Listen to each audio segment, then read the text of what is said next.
크립토 라이트하우스 방송 시작합니다. 오늘은 10월 5일입니다. 오늘 방송할 주제는 암호화폐의 양대 산맥인 비트코인과 이더리움에 대해서 이야기하겠습니다.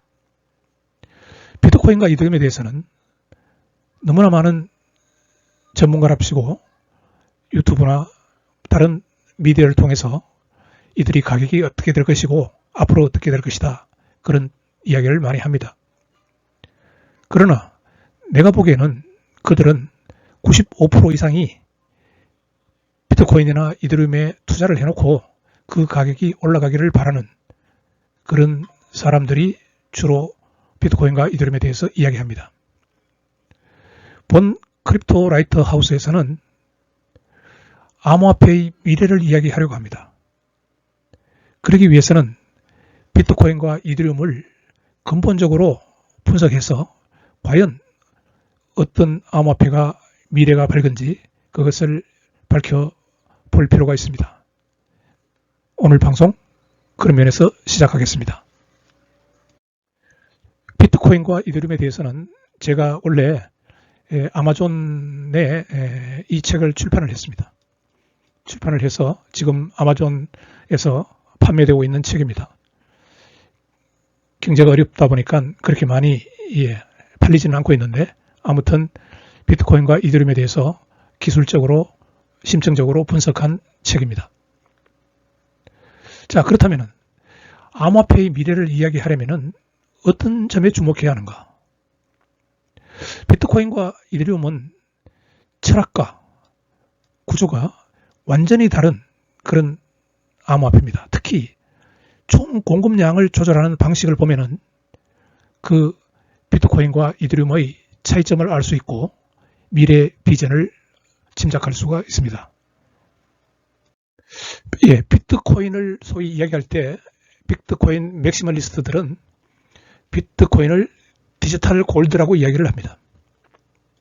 그 이유는 총 비트코인 공급이 고정되어 있다는 겁니다. 정해져 있다는 겁니다. 총 발행량이 얼마인가요? 2100만 개, 이걸로 고정되어 있습니다. 그래서 그 전에 비트코인 그 구조를 조금 보면은요, 비트코인 거래가 일어나면은 비트코인을 가지고 누가 누구에게 몇 비트코인을 보낸다, 뭐 이런 비트코인 블록체인 네트워크를 통해서 보내면은요, 그걸 거래를 우리가 TX라고 하는데, 이 TX들이 이 10분 단위로 이 거래들을 모아서 이 트랜잭션들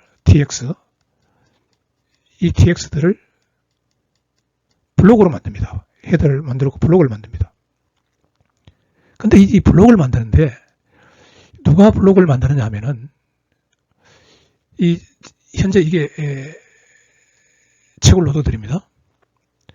미국에 있는 그 파운드리 USA가 채굴 능력이 가장 크고요. 그 다음에 엔터폴, 뭐 이런 식입니다. 에프트폴도 있고요. 자, 이들은 모두 다 이것을 트랜잭션들, 10분에 온 트랜잭션들을 블록 장부로 만들기 위해서 채굴 경쟁을 합니다. 채굴 경쟁. 채굴 경쟁이라는 것은 계속 이 내용에 대해서 해시 함수를 통과시켜서 어떤 해시 값이 거의 무작위로 나오는데요. 해시 값이 아주 작은 숫자, 정해진 아주 작은 숫자, 작은 수. 이 숫자가 먼저 나온 사람이 이 블록 생성에 성공했다, 그렇게 이야기를 합니다. 그러니까 얘도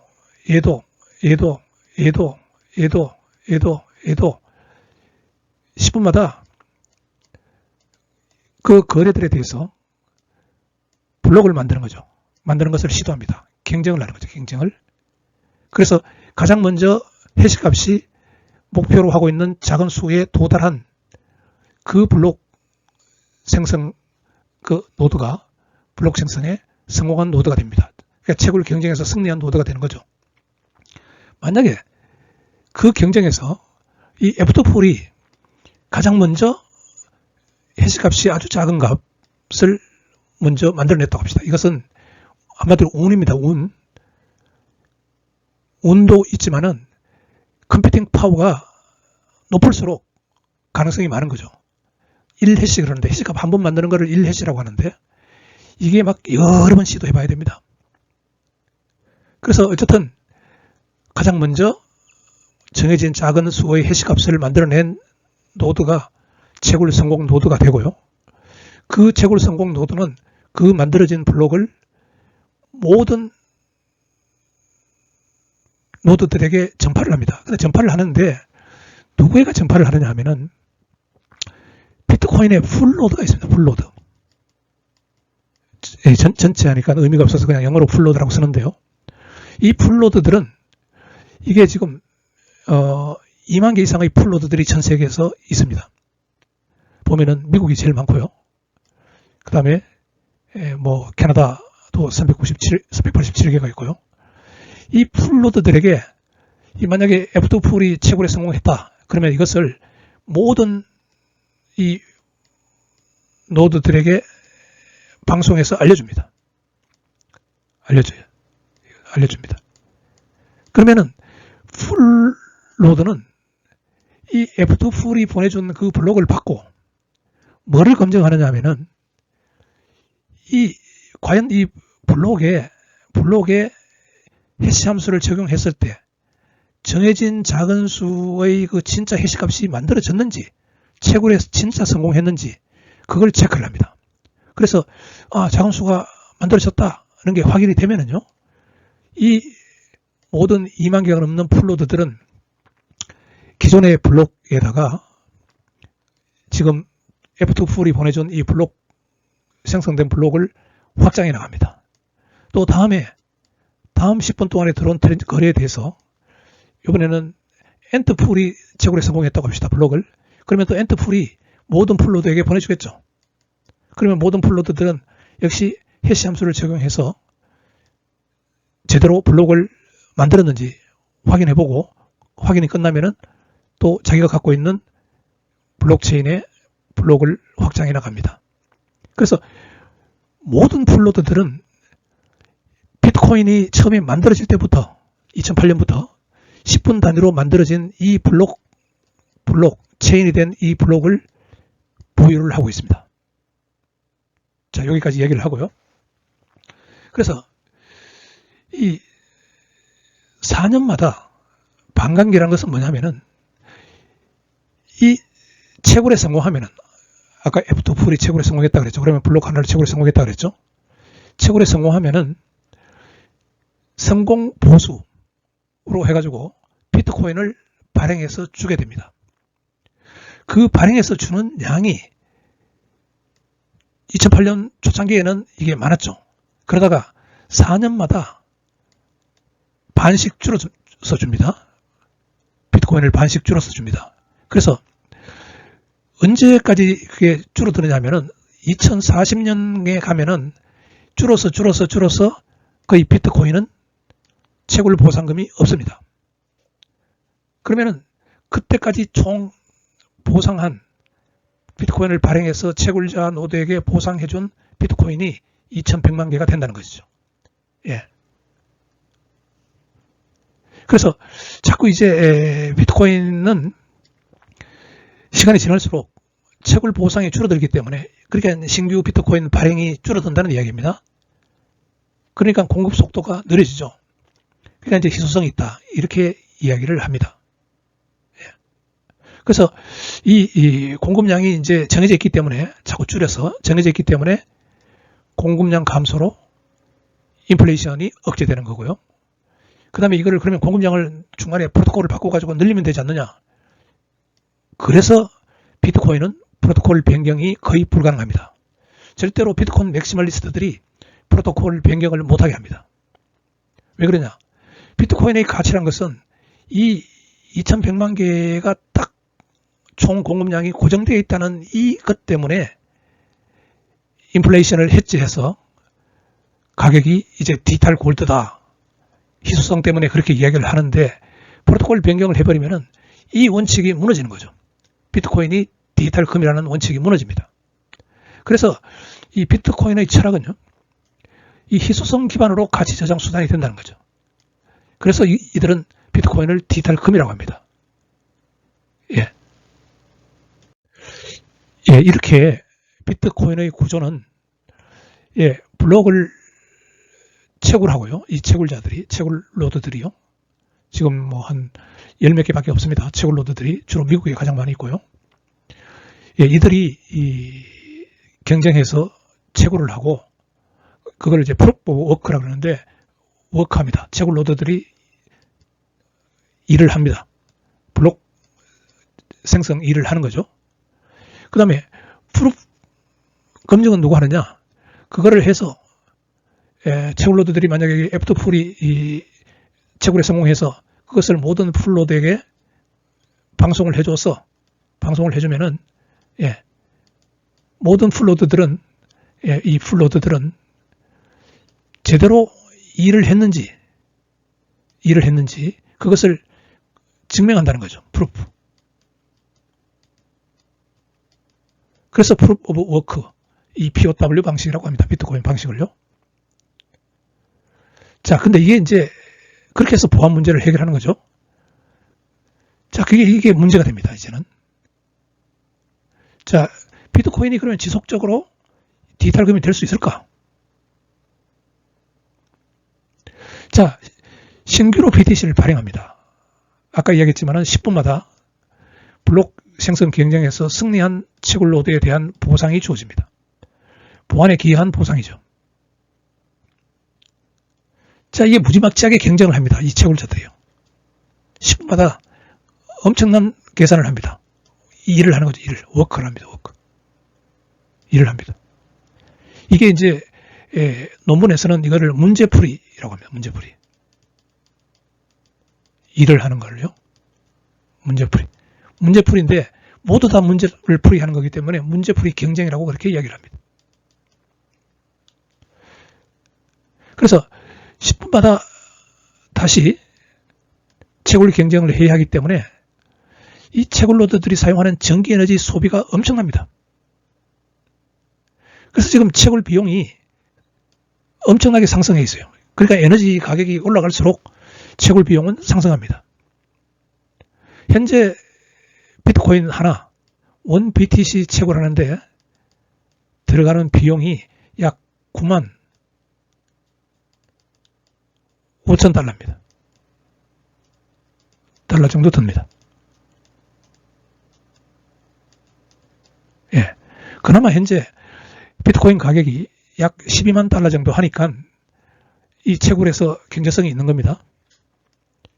근데 만약에 9만 5천 달러로 아래로 떨어지면은, 아니면은 앞으로 물가가 올라가가지고, 이게 전기값이 올라가가지고, 인건비가 올라가가지고, 이게 12만 불 넘어간다. 그러면 채굴자가 수지 타설에 맞기 때문에 일을 안 합니다. 자, 채굴로드 입장에서는 그런 문제가 있고요. 이 워크를 안 하면은, 이 채굴로드들이 일을 안 하면은, 그러면 블록이 안 만들어지는 거죠. 그러면 비트코인 블록체인이라는 것은 있을 수가 없습니다. 유지될 수가 없습니다. 또 두 번째 입장에서, 풀로드 입장에서 볼 수 있는데요. 풀로드들은 채굴 성공 노드가 풀로드에게 모든 블록을 보내준다 그랬죠. 보내주면은 얘들이 프루프 한다 그랬죠. 제대로 블록을 만들었는지 검증을 하고 이 블록을 저장을 합니다. 그러니까 모든 2만 개가 넘는 풀로드들은 각각 비트코인 처음에 만들어질 때 2008년부터 현재까지의 이 블록에 대해서 복사본을 다 가지고 있습니다.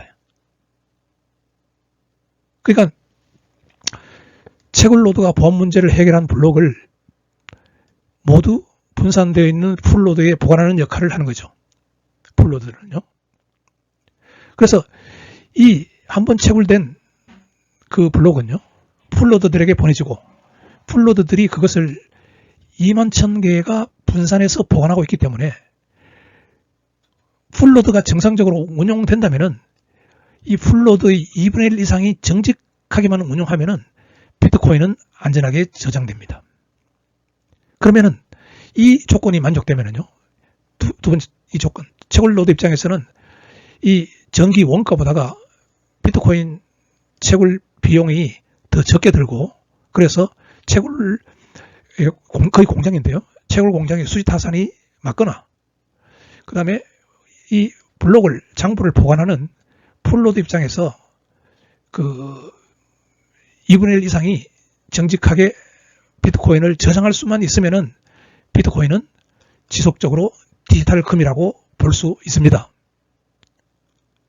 근데 이제 여기서 가장 심각한 문제가 뭐냐 하면은, 문제는 이 풀노드도 운영을 해야 돼요. 운영.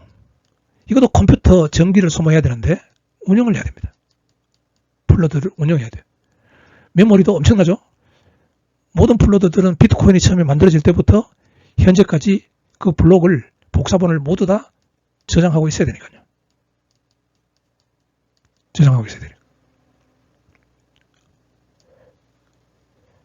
자, 그러면 운영 비용은, 원래는 사토시 나카모토가 이걸 할 때 이 거래 비용을 조금 이 운영하는 풀노드에게 인센티브로 주는 방법을 생각을 했었어요. 그런데 비트코인 거래는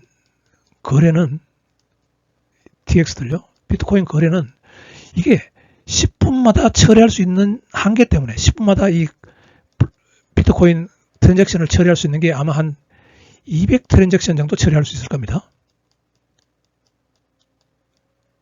그렇기 때문에 이걸 처리해가지고 이것을 수수료를 받아가지고 이 2만 1000개나 되는 이 풀노드들이 운영을 못해요.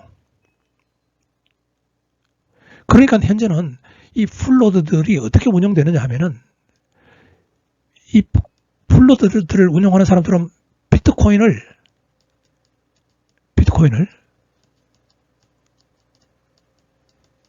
투자를 한 사람들, 투자를 해서 투자 이익을 남겨가지고 그 이익으로 이 풀노드를 운영을 합니다. 그러니까 비트코인 가격 상승으로 인한 투자 수익으로 풀노드를 운영해요. 근데 그럼 비트코인 가격이 계속 올라가지 않으면 풀노드들은 운영을 할 수가 없습니다. 그러면 비트코인이 저장이 안 돼요. 그래서 비트코인이 디지털 금이 계속 되려고 하면은 비트코인 가격이 항상 올라가서 이 풀노드를 운영하는 사람들이 비트코인을 투자를 해서 항상 투자 이익을 남겨야 됩니다. 그러면은 비트코인이 안전하게 저장되고 비트코인이 디지털 금으로서 역할을 할 수 있는 겁니다. 좀 이상하지 않나요? 이상하지만은 이게 사실입니다. 예, 이더리움은 유동 공급 모델입니다. 이게 뭔지 한번 봅시다. 그 이더리움의 그 발행은요, 이더리움은 검증 노드가 있습니다. 검증 노드가요. 이 검증 노드는 현재 이렇게 있습니다. 한 10,000개 정도 지금 있네요. 한국도 104개가 있습니다. 업비트 같은 곳에서 이 검증 노드를 운영합니다. 0.99%를 차지하고 있네요. 예. 여기서 이제 저기서 이야기하면은 스테이블 코인 같은 거요. 블록체인 네트워크 없으면은 소용없습니다. 전달할 수 없습니다. 그러면 한국이 스테이블 코인에 강해지려면은 블록체인 네트워크가 있어야 되거든요. 근데 지금 시작해가지고는 좋은 블록체인 만들 수 없습니다. 그러면은 이 이더리움은 국경이 없기 때문에 만약 한국에서 이더리움 블록체인을 미국처럼 한 5,000개 정도 운영한다. 5,000개 정도 운영한다. 그러면 거의 이 이더리움 네트워크는 한국 거나 마찬가지입니다. 물론 미국도 뭐 한 5,400개 운영하고 있죠. 지금 이더리움이 미국 거라고 하는 이유는 이 검증 노드의 5,471개, 미국 거기 때문에 그렇습니다. 10,000개 정도 중에서 5,000개 이상은 미국 겁니다. 그러니까 이더리움은 미국 것처럼 보이는 거예요. 만약에 한국이 이 검증 노드를 5,000개를 한국이 운영한다. 그러면 이더리움이 한국에 되는 겁니다. 예, 여담으로 그런 이야기를 했고요. 그래서 이 검증 노드들은 지금 이더리움은 12초마다 하나의 블록을 만드는데 거래들을 묶어서 레이어 2에서 내려온 거래들도 있고요. 블록을 만듭니다. 블록을 만드는데 블록 만드는 방법이 이 매 슬롯마다 12초 안에요. 12초마다 먼저 이 10,000개가 넘는 이 검증 노드 중에서 프로토콜이 그렇게 되어 있습니다. 무작위로 한 개의 노드를 제한자 노드로 선정합니다.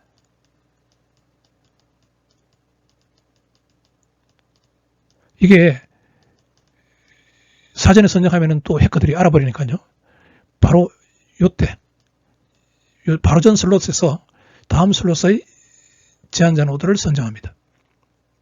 그러면 그 제한자 노드는 먼저 이 거래들을 묶어서 블록을 만들어요. 블록을 만들어서 그 만든 블록을, 생성한 블록을 모든 검증 노드에게 방송해 줍니다. 그러면 이 검증 노드들은요, 이 모든 검증 노드들은 제한자 노드가 보내준 블록을 가지고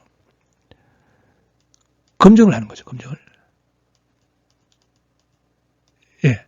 실행을 합니다. 실행. 그런데 이게 이제 어려운 이야기가 나오는데, 상태라 그러는데,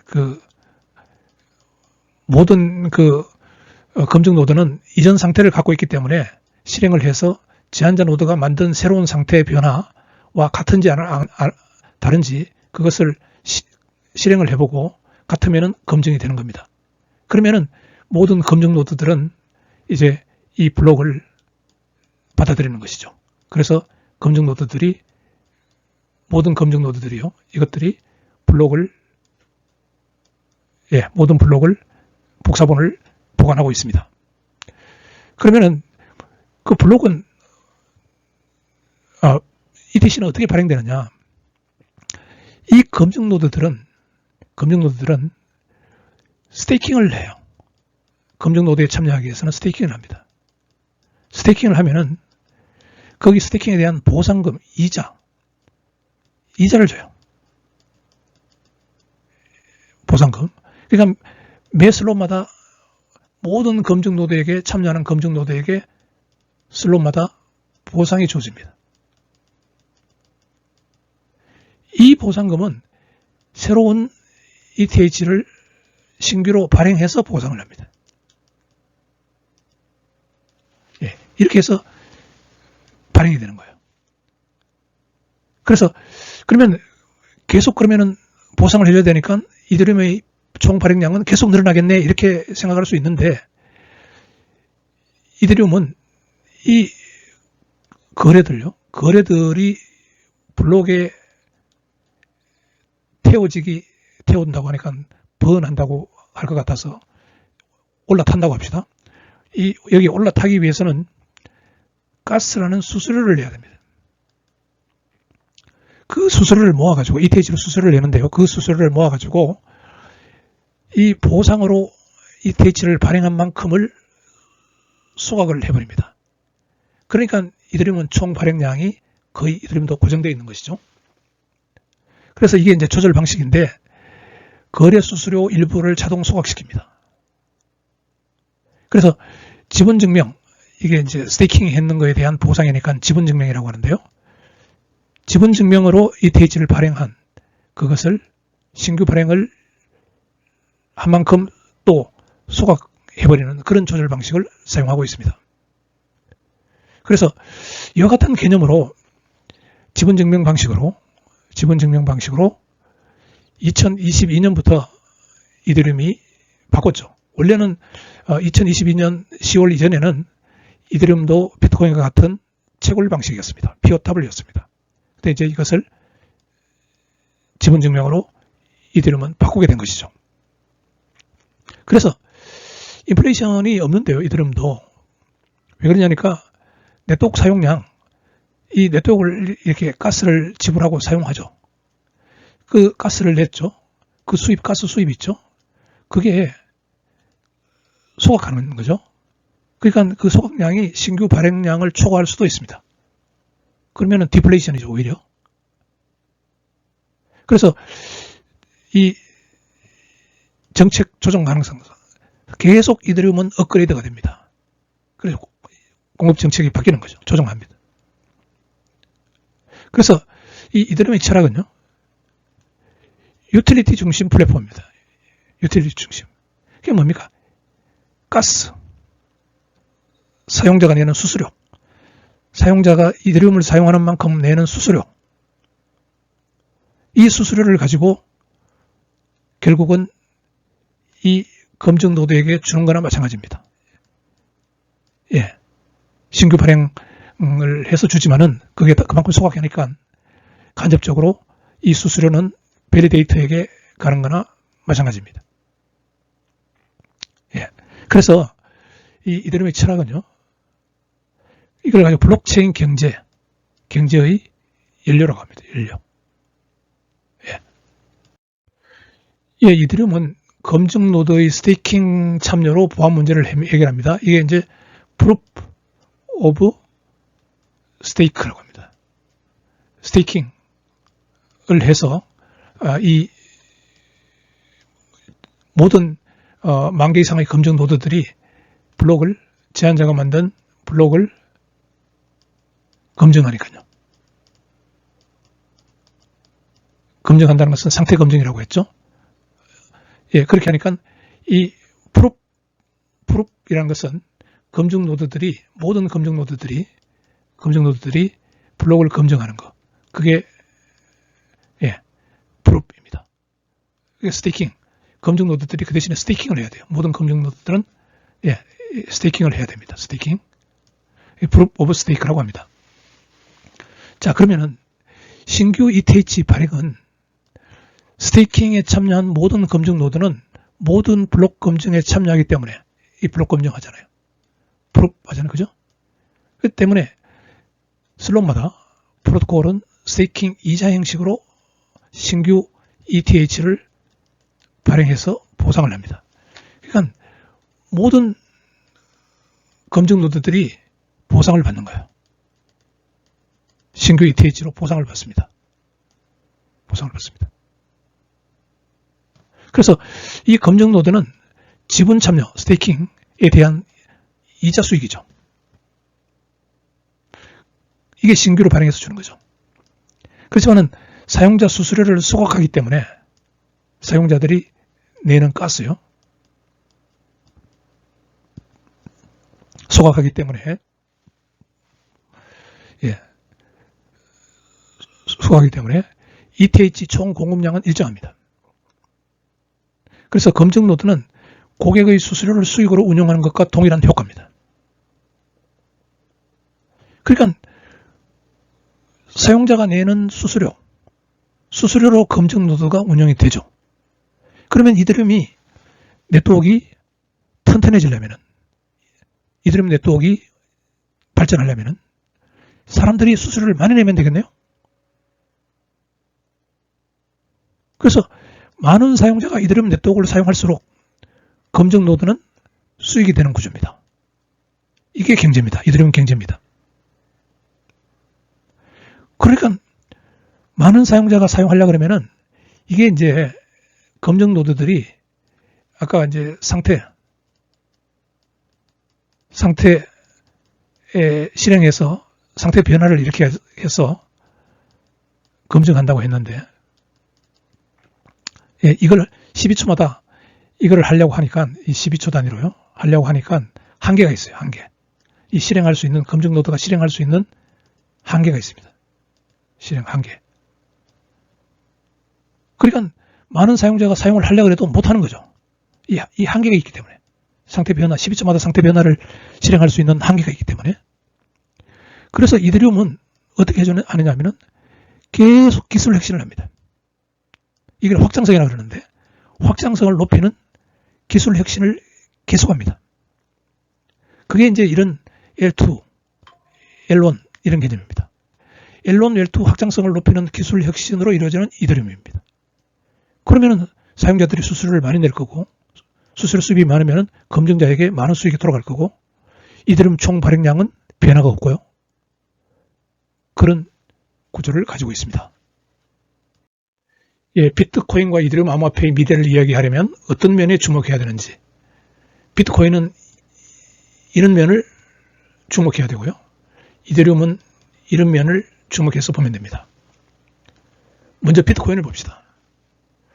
비트코인이 지속적으로 디지털금이 될 수 있을까?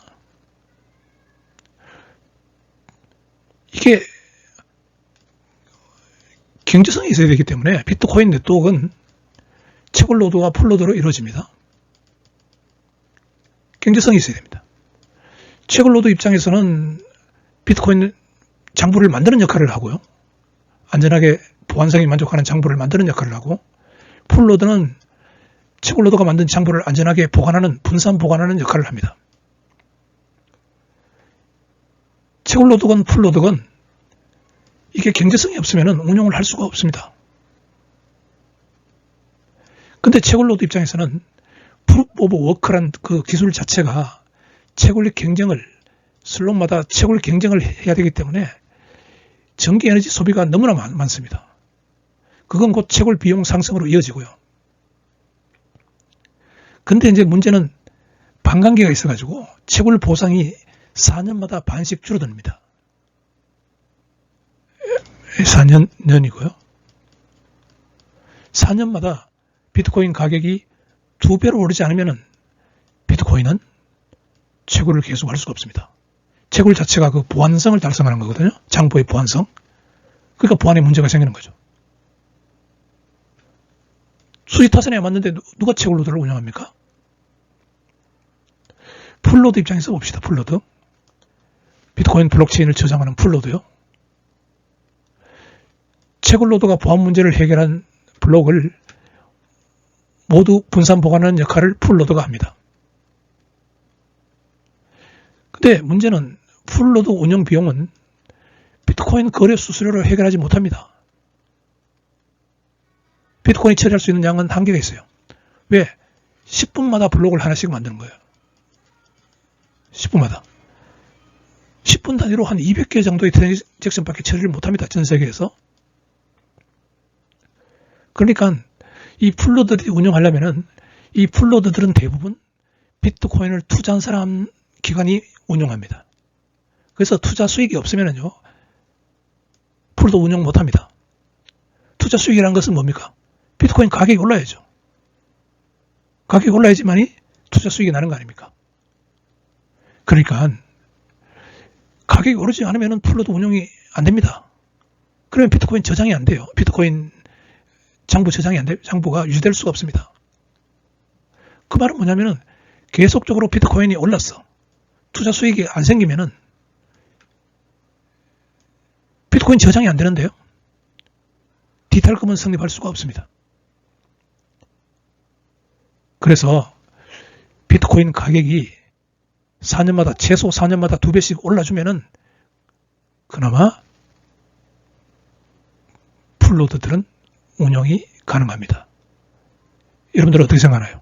비트코인 가격이 앞으로도 계속 4년마다 2배 이상씩 오른다고 생각하면은 비트코인은 디지털금이 맞고요.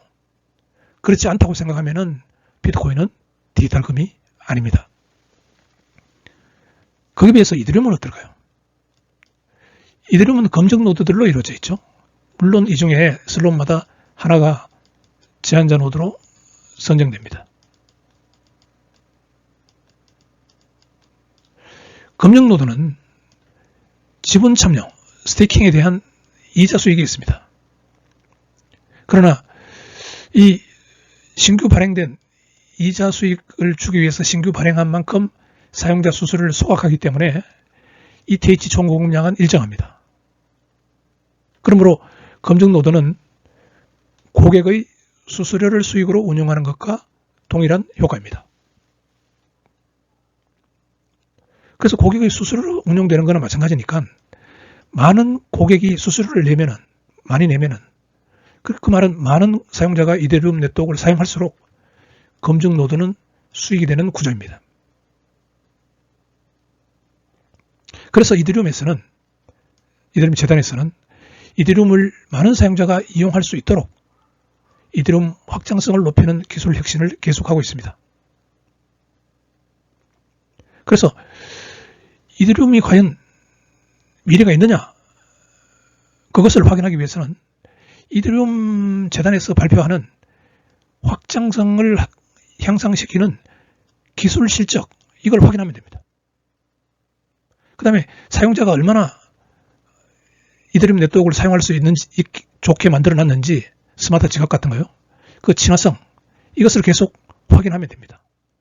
확인해서 이더리움이 확장성을 계속 증가시키고 있고 사용자 이용 친화성을 계속 좋게 만들어 나가고 있다 라고 하면은 이더리움은 미래가 있는 걸로 판단해도 좋습니다.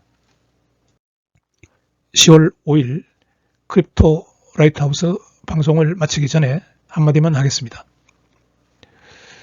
비트코인과 이더리움에 관계하는 거래소에 있는 직원들, 책임자, CEO들, 그 다음에 정부에서 암호화폐 정책을 계획하고 있는 분들, 모든 사람들이 오늘 이 유튜브 내용은 꼭 시청하면 좋겠습니다. 예, 이상으로 크립토 라이트하우스 방송을 마칩니다. 감사합니다.